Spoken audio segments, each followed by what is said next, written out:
ఒక్కరోజు, ఒక్క వారం, ఒక నెల ఆమె భూమికి తిరిగి రావాల్సిన తేదీ మారిపోతూనే ఉంది.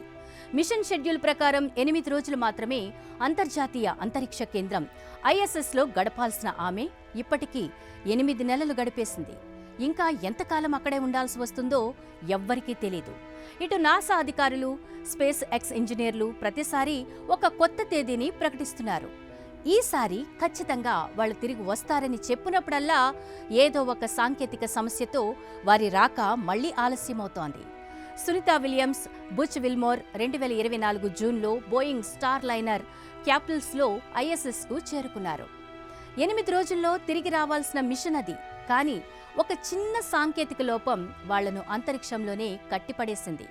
మొదట క్యాప్సుల్ హీలియం లీకేజీ, తర్వాత స్పేస్ ఎక్స్ డ్రాగన్ స్పేస్ క్రాఫ్ట్లో బ్యాటరీ సమస్య, ఇలా అనేక సమస్యలతో వారి తిరుగు ప్రయాణం వాయిదా పడుతూనే ఉంది.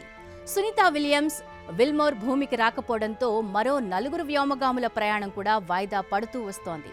భారత సంతతికి చెందిన శుభాంశు శుక్లా సహా మరో 3 వ్యోమగాములు యాక్సియం 4 మిషన్ ద్వారా ISSకు వెళ్లాల్సి ఉంది. అది జరగాలంటే ముందుగా సునీతా విలియమ్స్, విల్మోర్ భూమికి తిరిగి రావాలి. ఈ విషయంలో నాసా, స్పేస్ ఎక్స్ అంచనాలు తారుమారవుతూ వస్తున్నాయి. ఫిబ్రవరిలో వస్తారని ముందుగా చెప్పారు. ఇప్పుడేమో మార్చి వరకు వేచి చూడాల్సిందేనని అంటున్నారు.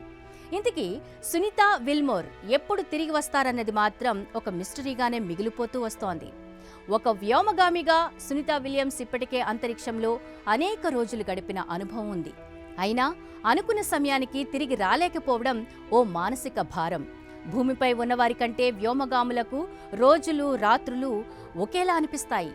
ఎప్పుడెప్పుడు తిరిగి వెళ్ళిపోతామా అనే ఆలోచన ప్రతిరోజు భయంగా మారుతుంది. అటు ఈ ఆలస్యం వల్ల నాసా బడ్జెట్ కూడా పెరిగిపోతోంది. ఆహారం, ఆక్సిజన్ సరఫరా పక్కాగా ప్లాన్ చేసుకున్నప్పటికీ అనుకోని ఆలస్యాలు మరిన్ని సవాళ్లను సృష్టించాయి. ఇది కేవలం ఓ స్పేస్ మిషన్ ఆలస్యమైన కథ కాదు, అదొక అంతరిక్ష అడ్వెంచర్. ఇది ఓ రహస్యంతో నిండిన సస్పెన్స్ కథ. ప్రస్తుతం space X dragon spacecraft సిద్ధమైతేనే సునీతా, విల్మోర్ భూమికి తిరిగి వస్తారు. కానీ డ్రాగన్లోని బ్యాటరీ సమస్యలు ఇంకా పరిష్కారం కాలేదు. నాసా ఇంజనీర్లు, స్పేస్ ఎక్స్ సాంకేతిక నిపుణులు వాటిపై పనిచేస్తున్నారు. మార్చి లేదా ఏప్రిల్ నాటికి ఇది పరిష్కారం అవుతుందని అంచనా వేస్తున్నప్పటికీ మరో సాంకేతిక లోపం తలెత్తితే మళ్లీ ఆలస్యం అవ్వాల్సిందే.